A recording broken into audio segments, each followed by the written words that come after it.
Hello, everyone, and welcome to Amplified Nevada Native Youth.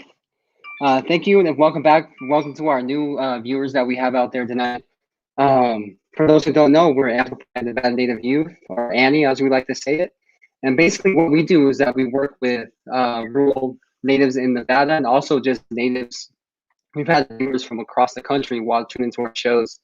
And so what we do is that we do college and career outreach for Native students. So we feature colleges like Boise State, University of Nevada, SIPI, Haskell, Northwest Indian College last week. And we look forward to featuring a wide array of colleges in the future. So tune into our YouTube channel, tune into our Facebook page, and also tune into our Instagram page where we'll post a lot of our stuff. But I know our live videos are on our YouTube and our Facebook page. And so there is where you'll find our past videos with colleges. And so we also Savannah Romero with Living Natives, Jarrett Work with the Center for Native American Youth. And yeah, we feature Tanner Kavanaugh. He's a physician's assistant who just graduated from PA school and one of our native graduates. And so yeah, we look forward to highlighting more people like this in the future. What we're trying to do is just show natives that their pathways there's no like certain pathway that they have to follow. There's a wider range of careers that they can choose, including artistry like we're highlighting tonight. And there's also a wide array of colleges that they can go to. So yeah, tune into our shows in the future. Follow Annie, follow her, and share our pages. And yeah, we'll get into it for our shows for tonight. I'm really excited. I'm nervous, but ready to go. So tonight we have a very special guest. But before we get into that, we'd like to introduce ourselves first, a little bit of our background. And so for myself, my name is Avery Wyatt. I'll be your co-host for tonight. And I'm a student at the University of Nevada, Reno. And also my other co-host is Ferdina Romero. Ferdina is the education programs professional for Indian education and the Nevada Department of Education. So we look forward to having Ferdina on tonight. And we look forward to hearing from every one of our other guests that we have. So Ferdina, would you like to tell more about yourself real quick? Good evening and welcome again to another Thursday night with Annie. And we're excited that Supaman's going to be with us tonight. We have a student co-host. This is a student ran by Avery Wyatt with the Nevada Department of Education and a Southern Paiute woman, and ready to listen to some hip hop and get some information from Supaman and his life. So back to you, Avery. Cool. Yeah, thanks, Nina. Thanks for giving us a little intro about yourself too. And so for myself, like I said earlier, I'm a student at the University of Nevada, Reno. I'm a senior studying public health and political science with a minor in addiction treatment services. But I also have a huge love for helping Native youth. So that's why I'm really involved in Native Ed, which is what we're doing right now. And yeah, I look forward to working with everyone in the future. And so we have another special guest with us tonight. We have a student co-host for tonight, and her name is Cadence Hernandez. And so Cadence, welcome. Thank you for taking the time out of your day to be with us tonight. Would you like to tell more about yourself real quick?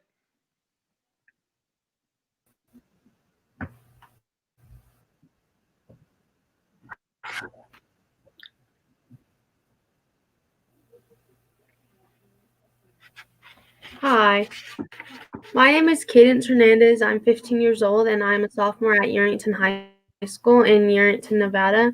It's a small farm town about 70 miles south of Reno. I'm the youngest of 4 children. I enjoy hanging out with my family and enjoy playing sports when time allows. I participate in high school volleyball, basketball, and softball. I also play club volleyball, and that is a lot of fun because I get to travel somewhere almost every weekend to play in tournaments.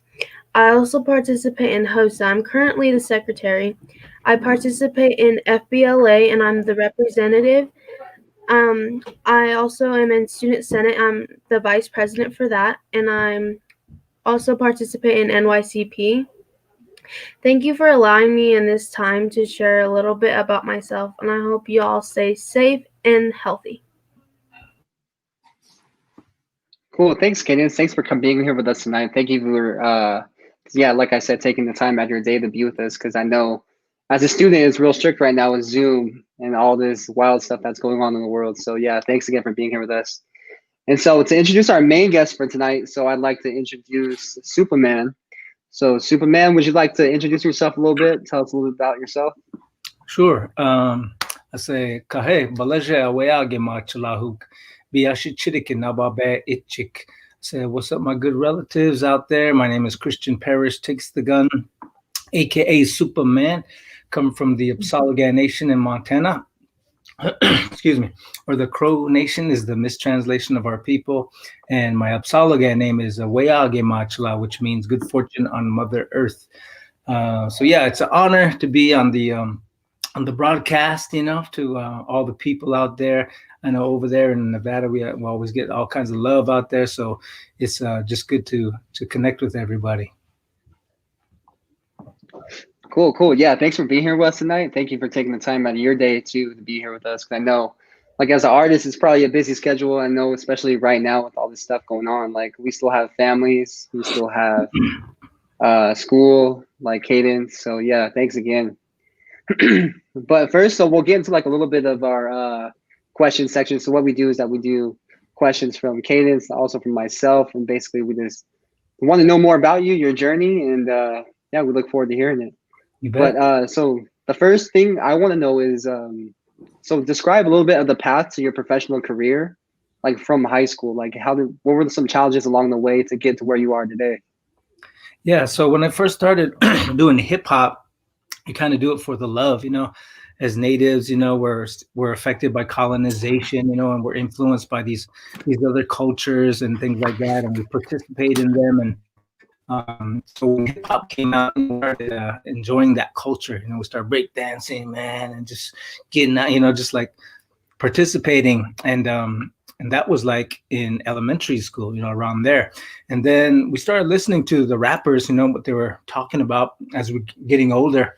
And we were kind of more drawn to hip hop because they were like the voice of the oppressed, oppressed people. And so as natives, we're like, yo, these guys are talking about us too.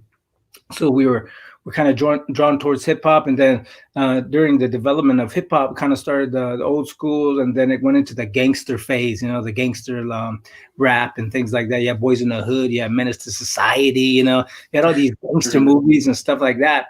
And so we were influenced, like me and my buddies were getting influenced by that in a negative way, because in hip hop, like if you're going to become a rapper, you have to keep it real, or you have to be living what you're saying. It's a big part of hip hop culture. And so when we started writing raps, we started being influenced by that negative side, trying to play the part. We're just straight up wannabe gangsters, doing some crazy stuff. But along the journey, I kind of had some epiphanies, I guess, along the way. I had my wife, and I had a baby daughter. So when my daughter was born, man, that that woke me up. Shook me up as a man, as a human being. And when I saw my daughter, I was like, holy smacks, my life changed. I had to be responsible. I had to grow up. I had to be a man now, and so I had to put those childish things away. So I quit doing crazy stuff. And then I started being more positive, within the music and stuff like that. And so as far as culture goes, I was always a dancer. I started as a Crow traditional dancer. And then later on in junior high, I switched to men's fancy.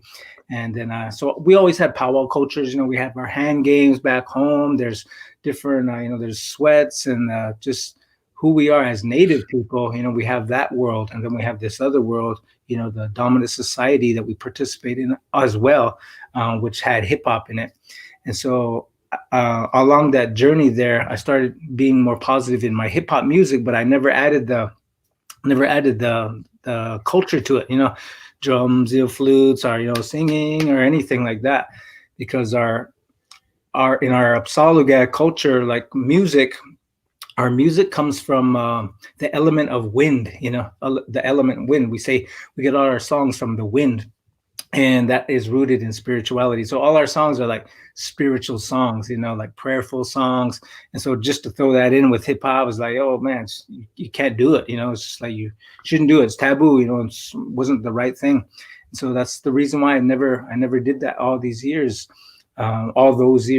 in my journey.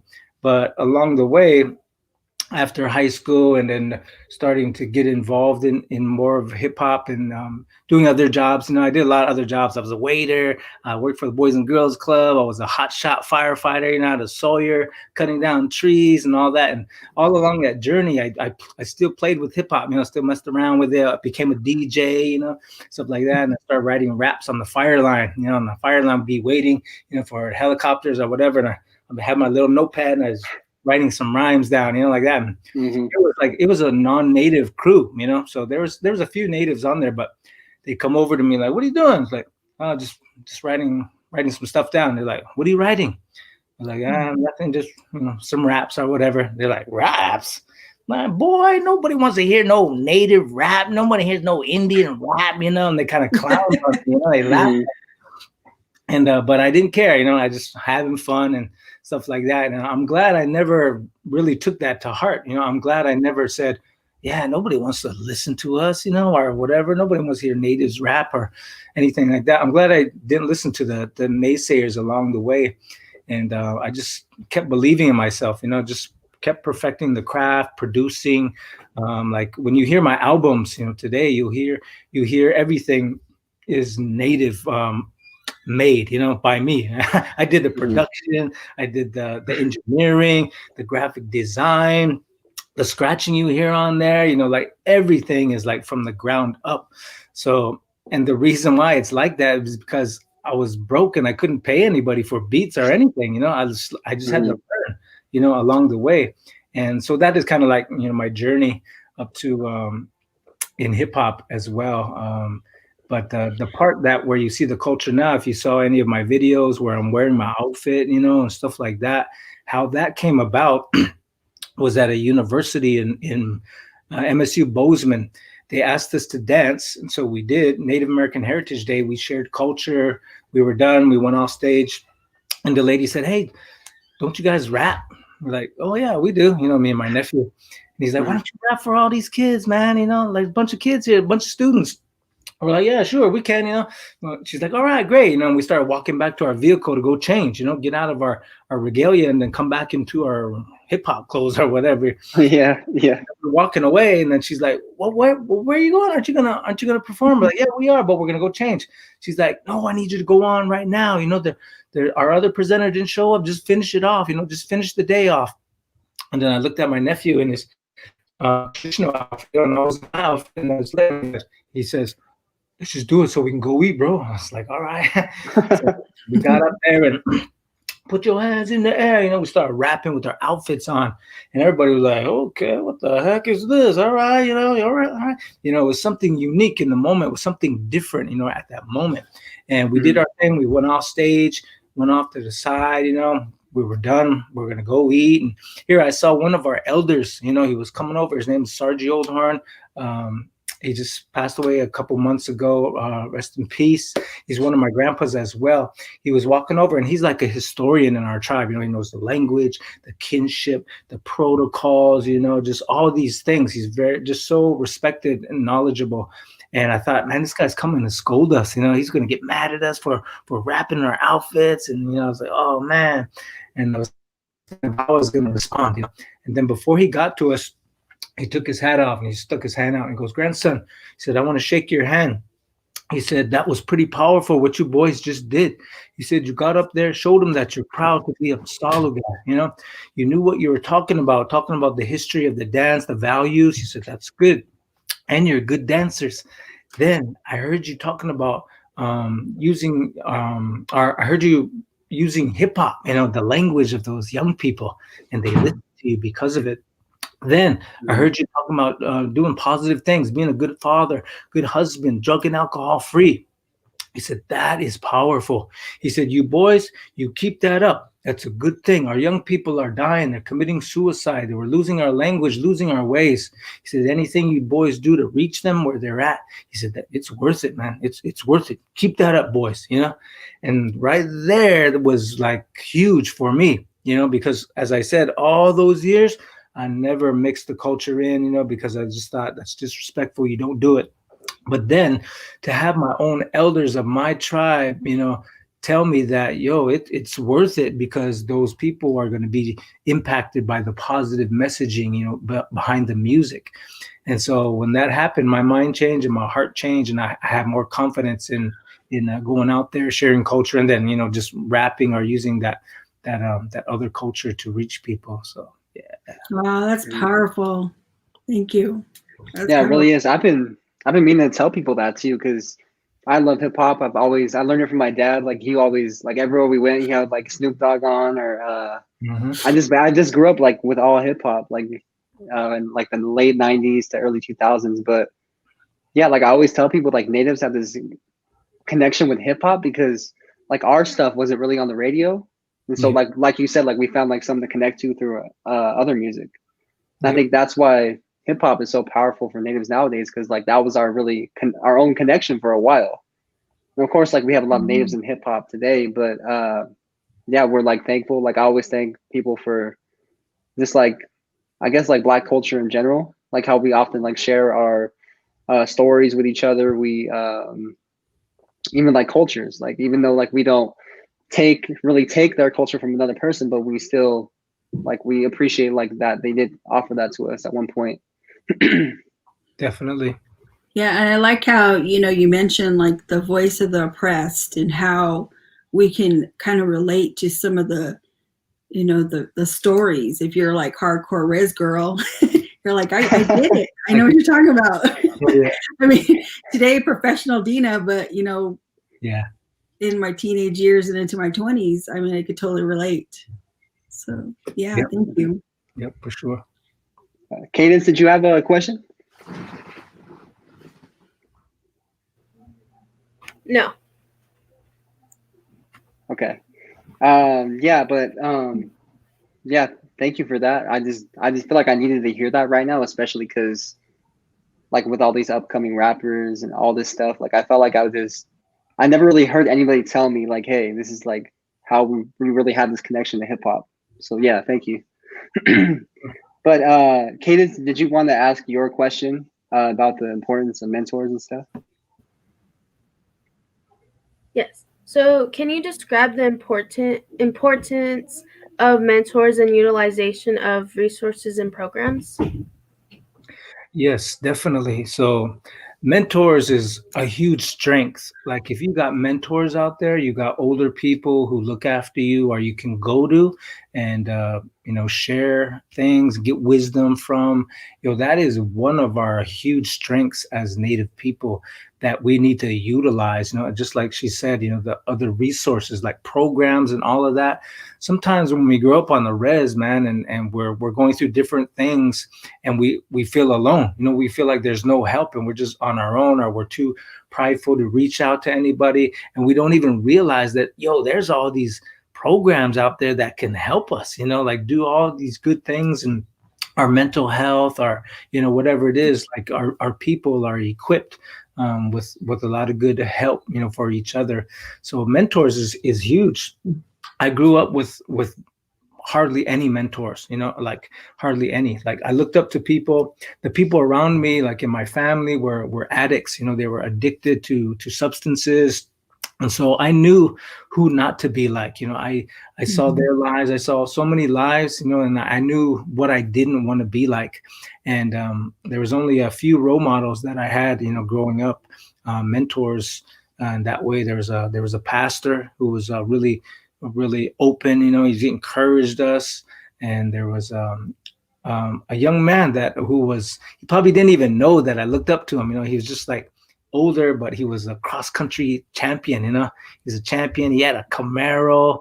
He didn't drink. He was a fancy dancer. Like all this, and I wanted to be like him. He didn't know until later on in life, but I wanted to be like that guy. Anyway, his name Jojo Shield, Young Dog, and he's one of the reasons why I'm a fancy dancer, because I used to watch him and I was like, man, I wanna dance like that guy. He's like one of my favorite dancers, and it's a good thing. He gave me some bustles, and then I was gonna fancy dance, and I went to a powwow, and we were from Crow, so that style's from Oklahoma, it's adopted in powwow culture, so. We being Crows, we didn't know nothing about fancy dancing, so we're like, what do they wear? We had some bustles, but we didn't know about the arm bustles. We didn't know they had thicker, medallion. We didn't know the regalia at all. And so I used like half Crow traditional, like tiny, thin, headband, no arm bustles, big old huge Angoras, just a belt, no side drops. Man, I look poor, I look poor. And I was so passionate about the dance, like we'd watch them, man, after the powwows, and was like, I want to dance fancy. And my mom she never let me for a long time. But when she finally did, I was just so excited. Showed up at Grand Entry, man, and Lame Deer Powwow. I was just all poor, but I was real proud, I was like, all right, I'm going to dance fancy.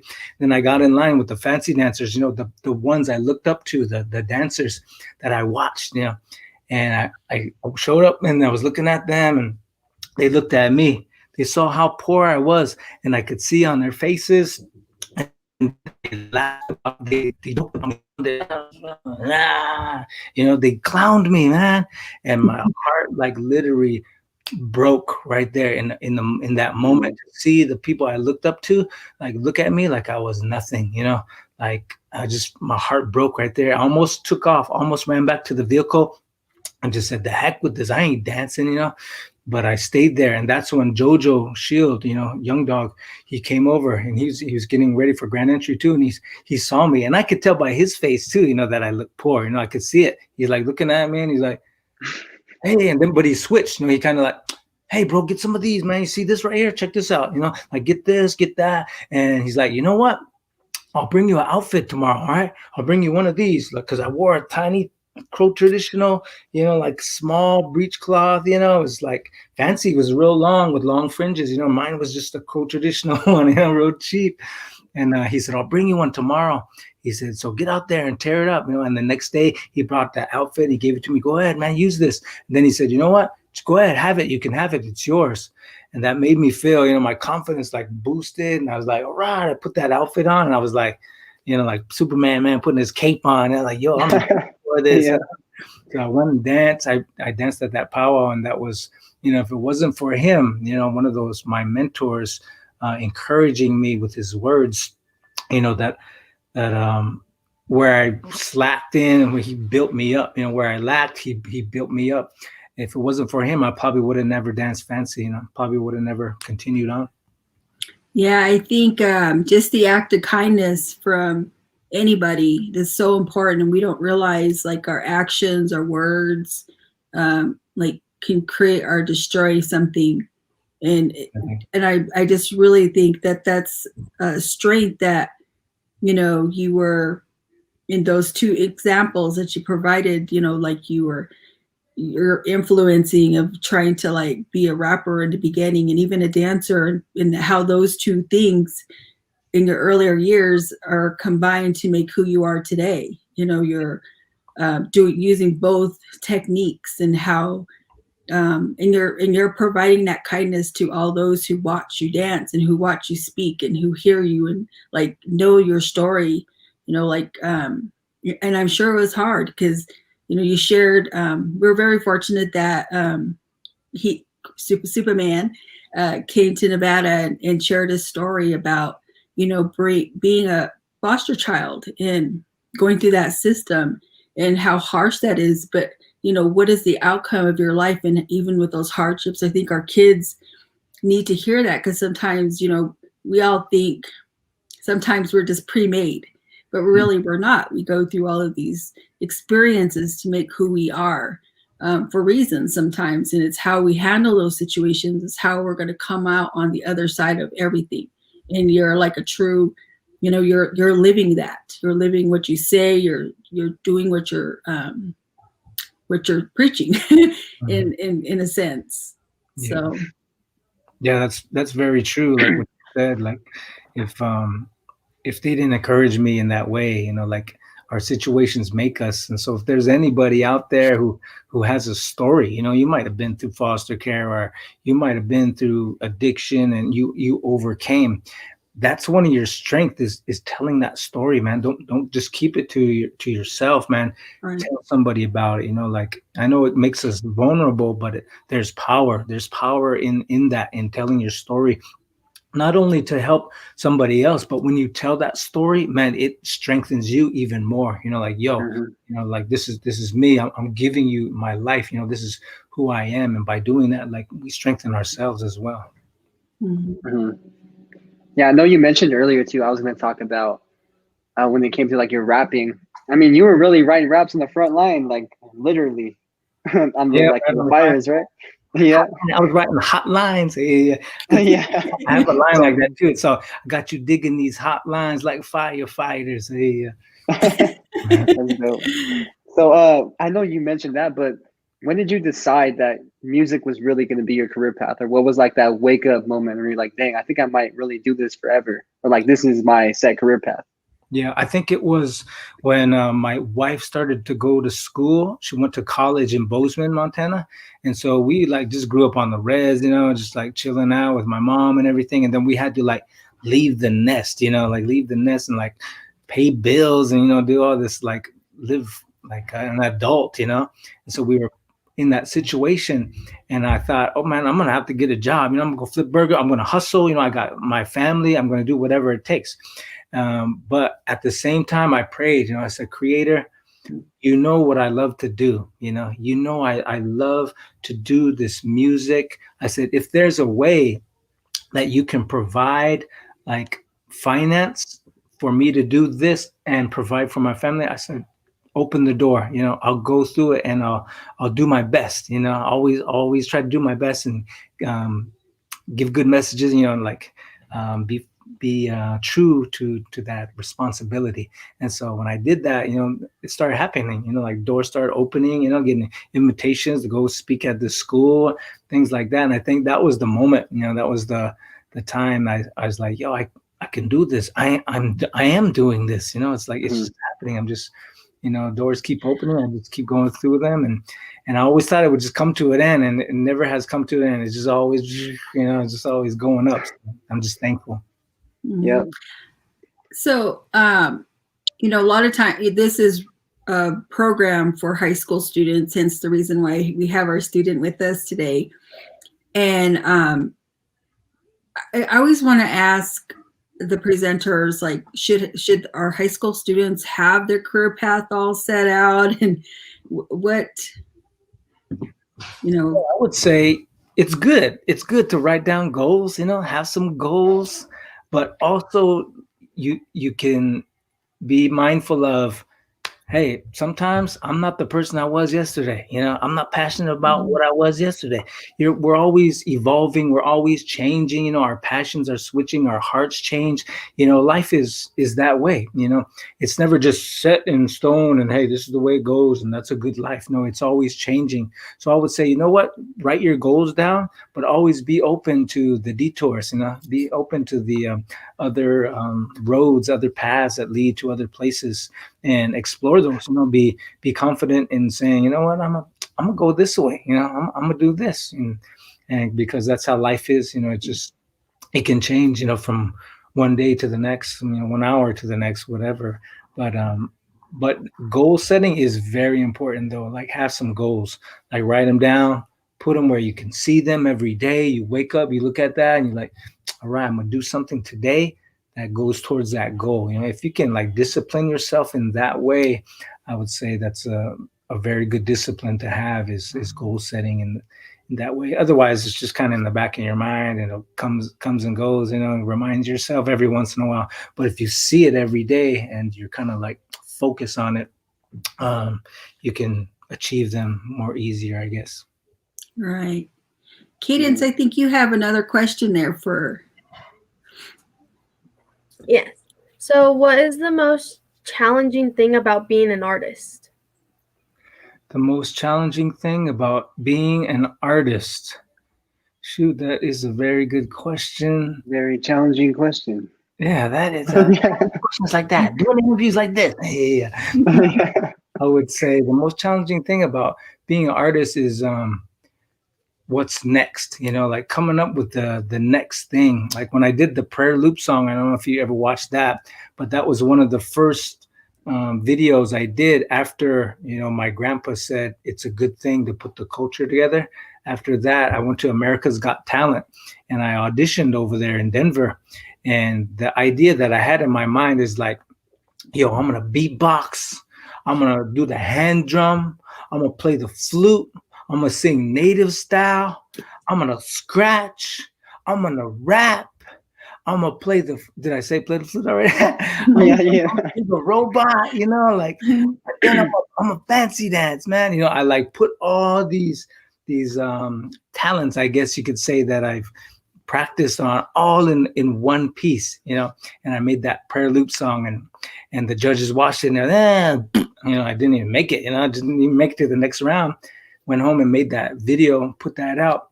And then after that, it was like, it went viral, you know, people were like sharing this, celebrities and everybody were sharing this video, you know, and things like that. And then all of a sudden the challenge came of what do I do next? You know, like, how am I going to top that? Or, you know, stuff like that.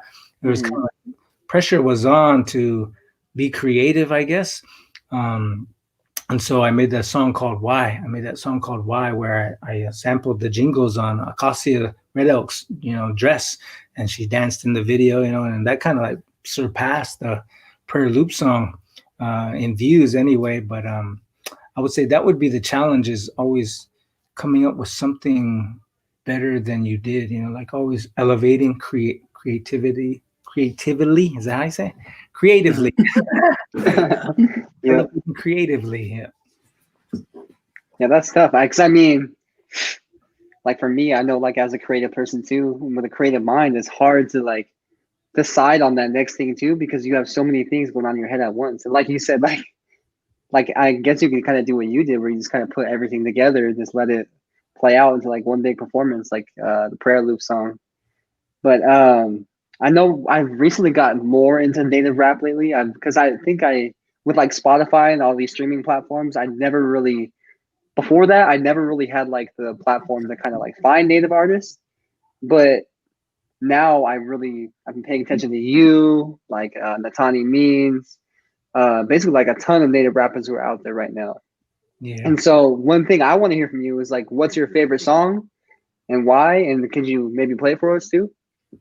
Let's see. My favorite song would probably be, somebody just recently asked me, they're like, what's your favorite song to perform? Or, you know, something like that. It's actually freestyling, you know, is my favorite thing to do, like at a show. And that's just, you know what a freestyle is. It's just like, boom, I'm just rapping right here. You know, it's got the computer, you know, stuff like that, whatever. You just rap about things that are happening right now. So that would be my favorite thing to perform, was like a freestyle, or even freestyle, like doing a beat, you know, and just adding verses over it. I love doing that, but I also love doing the ones that have kind of got real popular, you know, like Why and Prayer Loop Song, because the impact or the response, you know, from the crowd is always like, hey, that's that video I watch all the time, you know, that's that song, you know, and they're singing along with you. Somebody, that's huge for an artist, to see somebody singing along with the art, you know, the passion that you put down and created is like huge, you know, like it just blows my mind. It brings a feeling of confidence and just like a purpose, you know, like, yo, I'm making music and people are singing along to it. And not only that, but it's positive music, you know, it's good, it feels good. The frequencies are, you know, on the higher frequency, you know, to try to heal people, or, you know, bring that healing and that good feeling. So cool. Feeling it. Yeah. Did you want to perform a song for us, or do you want to do a freestyle? Oh yeah, I could do something. I got my mic right here. Hey, I got my speaker right here too. I don't know, you probably can't see it. It's out of the range, the camera range, but I'll try something out.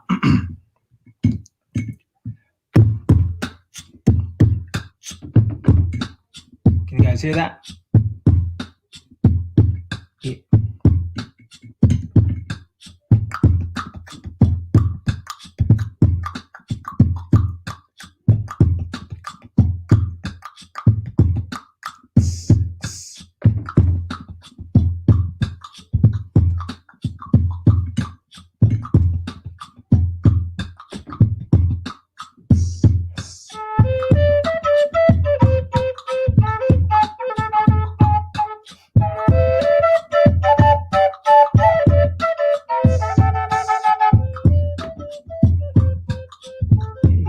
go. Yeah. Annie, right? Annie, right? Is that what it's ladies and gentlemen, welcome to the show where we at Annie, everybody out there, put your hands in the air, come on. Ladies and gentlemen, welcome to the show where we at Annie, everybody out there, put your hands in the air, come on. Microphone check. Sound all right so far? Yeah, we at just Annie, just everybody out there, put your hands in the air, come on. I murder a rhyme, a word at a time. You never heard of a mind just deserving to shine. I'm still searching to find the passionate thirst, so I'm blasting this verse till I'm in the back of a hearse. They massacre Earth. The hate's major, they rape nature, chasing paper. So I rap tight, snatch mics like a space invader. The Cape Crusader, that's real hip hop, son. You know you taste the flavor, but it ain't about that. Forget who's pissed, the dopest, who gets noticed. Trying to get these kids to focus and let them know it's not hopeless. And if you don't like my flow, bro, hey yo, I'll give you roses. Now you can step to me, I'm walking in my destiny. Every breath a miracle, this is spiritual weaponry. You can't stop the legacy, creator still blessing me. You see me no better, got these eagle feathers protecting me. Yeah, yeah. Feeling that now. Feeling that. Yeah. Annie, everybody out there, put your hands in the air, come on. Ladies and gentlemen, welcome to the show where we at. Annie, everybody out there, put your hands in the air, come on. I snatch mics like a bear trap, wear slacks, letting suckers know I'm up in crow. Now where's that? I tear traps, the roughest flows, the rare raps, untouchable, right in the buffalo bareback. I scare cats. He be bowing and spitting. This is for the one with a TP pole in the kitchen. And I can't forget my greasy face cousins and all the girls who used to have an easy pay cover. Now see these fakes coming, so I'm dropping bombs when I rock a song, coming through 8 deep like the Octomom. Reppin' the remedy, told a man with amnesia not to forget to remember me. I spray balls and tell rap nerds they flow is all the same like race cars spelled backwards. You rap whack, you can slap, wearing a backpack, playing blackjack with Jack Black, and that's that. Yeah, gentlemen, and that's that. Welcome to the show, come on. Annie, everybody out there, put your hands in the air, come on. Ladies and gentlemen, welcome to the show where we at. Annie, break it down out there, put your hands in the air, come on.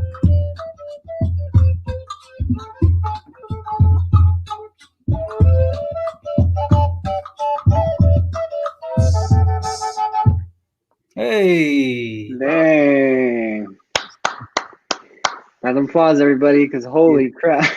Yeah. You just created a new song. Like that could be like a new right song there. right there. That was cool. Dang. That could be like our theme song. Dang, man, that was awesome. Thank you. I love your rap too, because it's just like I love like the what was I listening to earlier? I posted on my story. It was the shoot, I can't remember what song it was. But like I love how you like incorporate like that. It's a different style of rap that you don't really hear that much nowadays. Oh yeah. Mm-hmm. It's like I can't even think of the word for it. Like a I don't even know if euphemism is the right word, but like I think it. Oh man, yeah, this is so good. I love that style of rap. Yeah, thank you. Cadences and the craft, you know, it's actually like when a hip hop person hears that type of flow, you know, they know right away that the MC like put work into the craft of writing, you know, like when you hear, you'll just hear like, you know, one syllable, you know, walking down the street, rapping to the beat, you know, it's one syllable. Yeah. But MCs can tell like when somebody really put work into the craft, because you'll hear multi-syllable rhyme structure, you know, cussing and kicking, bucket of chicken, you know, just, you know, stuff like that. Just, the flow is still connecting. So yeah, I think the verse I was thinking about is when I think you mentioned a cannibal and you said you're gonna give him a handshake or something like that. Oh, like yeah. People don't think about that. It's like, oh, like a hand shake. So like that's what's like beautiful about it. Yeah. I would have never got that. Yeah, that's cool. Yeah, I love that style of rap. But like I said, you don't hear that enough too. Mm-hmm. Yeah, that was dope. So I think right now I just want to know, what's your best piece of advice that you have for like a native student or just anybody that's looking to pursue a career in music right now? For advice for anybody who's looking to pursue music, I would say go all out. Go 100% all out, pure passion, whatever vision, whatever dream, whatever creative ideas you have in your mind, man, just go all out 100%. Like when you do that, it's like guaranteed success. And never, don't stop until you make it. And that's the difference between people. um they don't stop. Like people who are successful have failed so many times, but they never gave up. So I would say don't quit. um, and because if you believe in yourself, nobody can tell you anything else. As long as you believe in yourself, your craft, your music, that's all that matters. And you just push yourself forward. And I would say that would be some advice. But also another piece of advice would be connect with the creator. Have a prayer life. That is probably one of the most important things that I developed when I was an artist early on. Is like I would pray before I created music. I would pray, and that's who we are. As indigenous native people, where our foundation is spirituality. It's prayer. That's exactly who we are. So just the warriors. They couldn't go out to war or hunting or anything without getting their medicine or praying, and that they always went to spirituality no matter what. So I would say develop a prayer life, and let that lead you along the way. Yeah. What's I've been thinking too. So I know because like I follow a lot of native artists too, and I know they are going through some trouble right now with this like COVID stuff, canceling a show. So how have you been getting through like all this right now, like the pandemic, and just I think because usually shows, I mean, it's hard to really kind of get music out. So yeah, what have you been doing to sort of keep up during the pandemic? Yeah, so when the pandemic hit, man, I was on tour. I've been like a touring machine, man, these past like 5 years. Just got good at it, man, like booking and just like just elevating in that way. And so I had like 15 dates, like ready to roll, man. I had DJ Element, man, one of the dopest. He is the dopest native DJ, like turntablism. DJ Element, man, from Pima Nation over there in Salt River. Anyways, he was gonna DJ for me, like we're collaborating on this tour, and then pandemic hit, and we're like, oh, it's over, bam, that got cut off, and so I kind of went into panic mode a little bit. How am I gonna pay the bills? How am I gonna, what am I gonna do?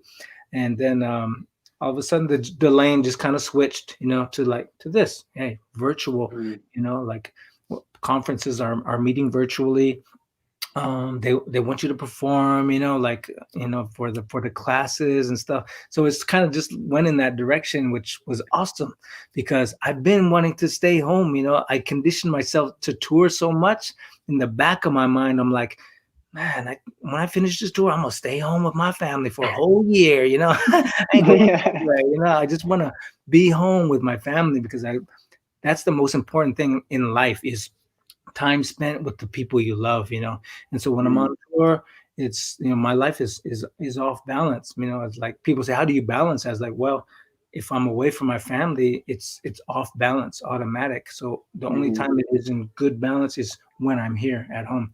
So that gave me the opportunity, man, just to relax a little bit, take a breath, forget about touring and the hustle and bustle, pun intended, of that. So I started just staying home and getting creative, making more music, because also in the back of my mind, I'm like, after this tour, I'm gonna get creative, I'm gonna make an album, but it's never happened. Like I had the Illuminatives album, and it's been like 2-3 years already, and I haven't been able to put out another project. And so the pandemic has given me those opportunities, those good opportunities, kind of forced me into those lanes, I guess you could say. So there's the bad, but there's also the good, and I kind of embrace it. Right. My mom is so excited. She said he was on the boarding school healing virtual summit. Oh yeah, just a couple of days ago. Yep. Yeah. Mhm.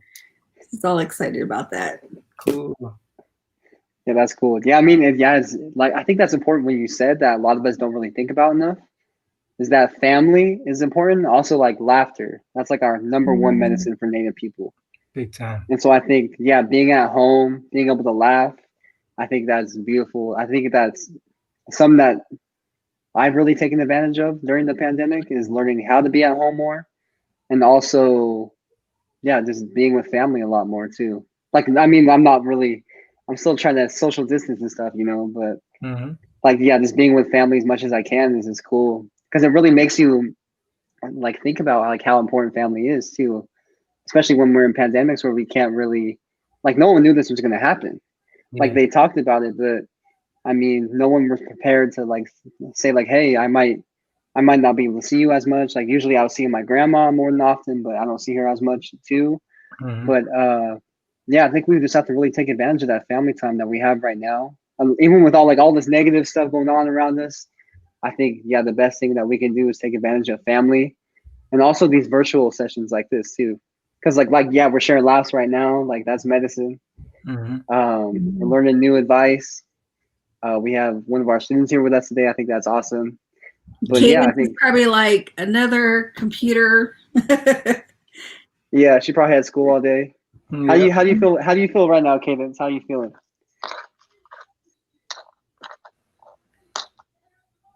Um, I don't know. It's like I don't know.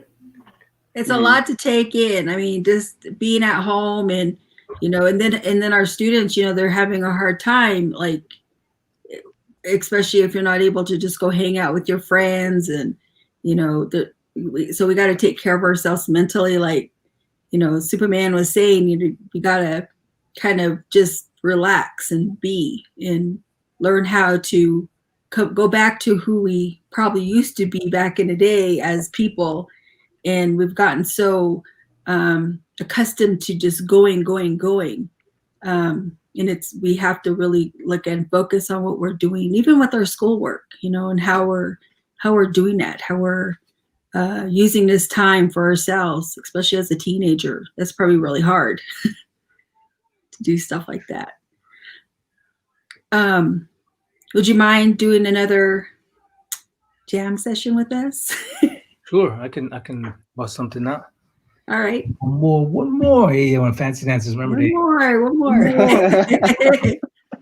Yeah. Let's see. Yeah, we were happy that you had Michelle McCauley doing the dance to your song in front of the Belief sign in Reno. That was pretty cool. Mm-hmm. Yeah, that was cool. I saw that sign. I was like, my mind went there. Hey, man, we gotta do a video. Like, Yeah. on the thing. Let's see. How about I'll do a acapella, some punchlines like my bro likes there. Hey. Yeah, that'd be dope. Cool. All right, so it goes like this. I tear teams. I'm a snare fiend. I laughed when my grandma died. Her hair green. I don't mean to hate, but MCs is fake. Sometimes I cut myself a piece of cake and freestyle and drop bombs for practice. I'm just trying to get ahead like John the Baptist. It's okay if you hate my rhyme. I'll get a brain transplant and change my mind. Yo, I spit raw. I even scared grizzlies. So Leonardo DiCaprio, bear with me. You say no, you animal. I can't wait. I met a cannibal. He asked me for a handshake. Yeah. Superman fake, then what's real? Thugs kill every day making drug deals. I just bust ill. I spit it, son. And if I'm ever on my deathbed, just put me on a different one. Round of applause, ladies and gentlemen. Yeah. Yeah, like honestly, like your stuff too, like it inspires me to, because like I'm creative, like I actually do like DJ stuff. I haven't touched it in a while just because I've been busy with school. But like I think that's one artistry that I really started paying attention to good DJs too. So like I would go out and listen to DJs, but it wasn't the same. But like I think with your music too, I feel like the scratch is so important to DJing. Oh yeah, Like the for sure. scratching element is just like, and I Mhm. love like how you input that in your song too. Like that first song you did a little bit earlier, like that was just cool how you did it with your voice. I was like, wait, hold up, is he really like scratching his voice right now? I'm like, I haven't heard that enough. Sure, yep. Though, yeah, scratching is like a dying art, you know, like Mm-hmm. when we grew up in hip hop, man, we just like, when we see a DJ Qbert or somebody cutting, with skills, we're like, yo, man, that's amazing, because we knew how many hours they spent in their room, practicing Mm-hmm. that. And nowadays you just don't see too many scratch DJs, like, I mean, like even DJ Element, like he's like, to me, he's like a superstar, and then Yeah. like the way people are like, that was, when he does his set and when he's like scratching and just going back and forth, and I'm just like, yo, man, like, are you guys even seeing this right now? I'm like the most excited one, and then like the younger generation was like, that was cool. He's all right, No, I know. Yeah, that's me too. Because Mhm. yeah, like as like a DJ too, like I was trying to master the scratch for so long, but it's hard on the electric board. So one day I'll invest in like the actual what's it called, like the bigger boards and stuff like that. But Oh, yeah. Mm-hmm. yeah, like mastering the scratches, that's one skill that I really want to do in the future because it's so important to like, yeah, like you said, like it's a dying artistry. Yep. And not that many do it. Like one art DJ I like over here, his name's Jay Espinosa. He's from the Bay, but that's one reason why I fell in love with him, because I saw him at like I think it was um, the Red Bull DJ Championship or something. I think it was they have it all over the world. But Mm-hmm. basically, like he was scratching there, and I was like, "Dang, man, this. If I was gonna be a DJ, this is how I want to DJ, because Yeah. it just like adds so much element and like so much artistry to the like DJing. Now Mhm. that's the part I love most about DJing. Well, that's cool, Avery. I didn't even know anything of that you love to do the scratching and all this stuff. Yeah, yeah. Like I try to really. That's one. Like I love DJing. I don't know why. I've always like I remember in high school, that was one thing I started on I was DJing on my phone for a while. Like there's like a little DJ app, and I started there, Mhm. and then I just upgraded to like a bigger board. And I haven't touched it in a couple months just because school and stuff. But in the future, I'll probably get back at it. Hopefully.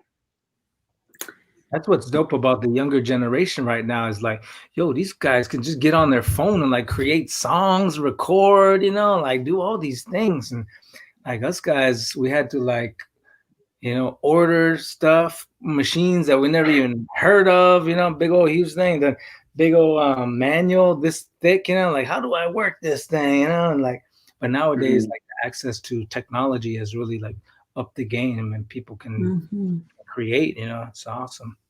Yeah, I think Yeah. how I learned was like this appreciating like back in the day when they had to use real records. Mhm. Back in the 1900s, you and Dina's era. Yeah. Yeah, 1900. When they had to actually use the record and like switch it every song. I think that's where everyone should start if you're looking to be a DJ in the future. Just pay attention to that, the craft and how it started. Yeah. Kind of like what Superman said too. Just start off Yeah. with like the what did you call it? Like I go to the car, I'm at the bar, like this, like basically like Oh kind of yeah, like one that rap. Like, syllable. Yeah. Mm-hmm. yeah, like Mhm. expand your artistry. Mm-hmm. Yeah. Kaden, you have a question? Or actually, I think it was. Oh, Dina, you had a question, right? I just want to say that, according to Kenrick, our friend in the background, he says prayer loop song is fire. Oh, yeah. Salute. Yeah. What? We're I have a quick question too, real quick. So, what steps should Native youth be taking right now, or just anybody who wants to get involved in music? So, what steps should they be taking right now in order to have a either successful college career first or jump into artistry? I was always told to do it all. My grandpa used to, because everybody wanted to be the best at one thing. That was kind of like in our generation, like you got to be the best basketball player or the cross country runner. Like to be the best at that one thing was always kind of like pushed towards us. But my grandpa used to say, and just, would you rather be the best at one thing or good at many things, you know? And he would Mhm. like say, just do it all. You know, this life is so short. You know what? Do it all, man. Do, if you're passionate about something, go for it, and, you know, spend time on it, build your craft in that. And then if your passion goes somewhere else, do the same thing. And you'll have all these skills, you know, you have all these skills that are developed over time, and you'll be good at many things. And you can always, like, that's how I kind of see me, you know, like, even in this pandemic, you know, I was like, okay, what am I going to do? I can't perform. I can't, you know, go do music stuff. Oh yeah, I'm a graphic designer. Yeah, I could hustle. I can go in that lane. I can do that, you know. Oh yeah, I kind of shoot videos too, you know. I was like, oh, I'll try this, you know, and try to use all these things that I spent time doing.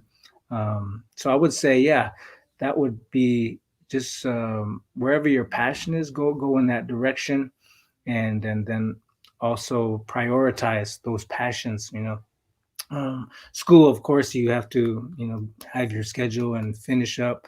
But if you got some downtime, hey, practice your craft of writing, you know, in the off time.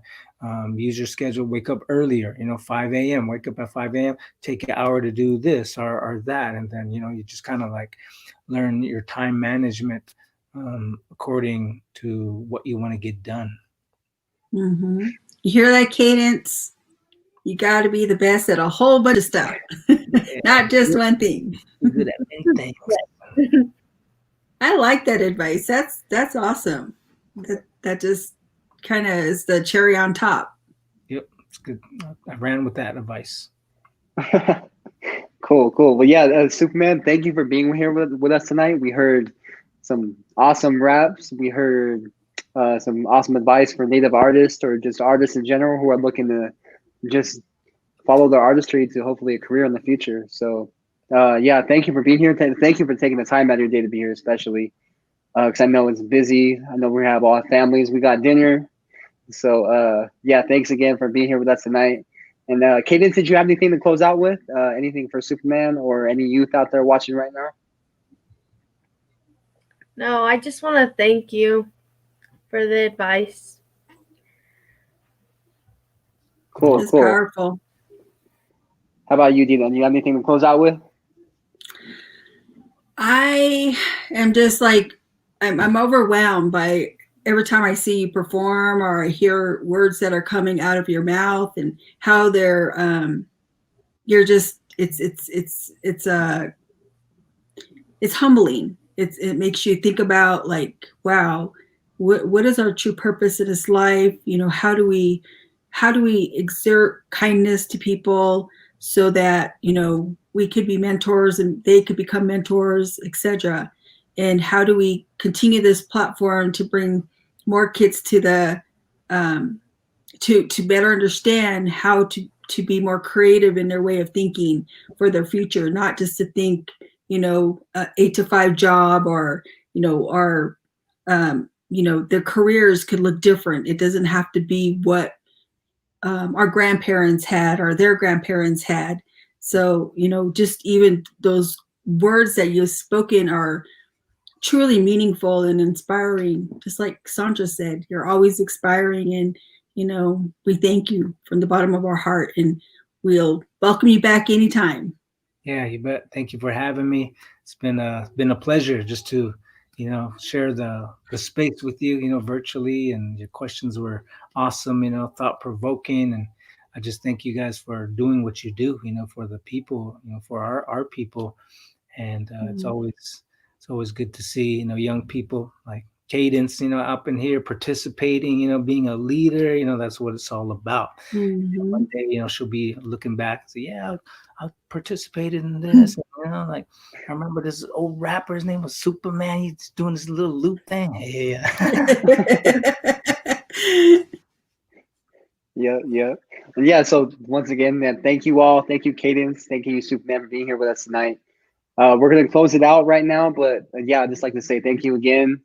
I love all your pieces of advice that you gave. And I guess one more piece of advice I've just been thinking about so far is there's no rush for any of this either. Like there's no certain age to like, oh, I got to be this by this time. Like honestly, take your time because rushing it can honestly make it not work out. So yeah, take your time, craft your material well, and then yeah, hopefully you'll be successful in the future. Then we'll have another awesome native artist on our hands, hopefully. So cool. Definitely. Cool. Well, yeah, thank you for all being here tonight. Thank you everybody for watching tonight. And so we just appreciate everyone out there for sharing our social media stuff, watching on YouTube. Don't forget to follow our Instagram pages. We have our Instagram at Amplified Natives. And then we're just getting started with that. So feel free to share our page, get more people involved. And so once we follow our Instagram, we're going to be posting more videos, highlights of our past episodes, and also check out our YouTube page to follow any of our past episodes that we've had. And remember, this isn't just for Nevada students. This is going all over. So invite your students to listen in on the college tours, on career paths, on anything that we're posting here on this Annie page. And it's completely student ran and student focused. Thank you. Cool. Have a good night, everybody. Good night.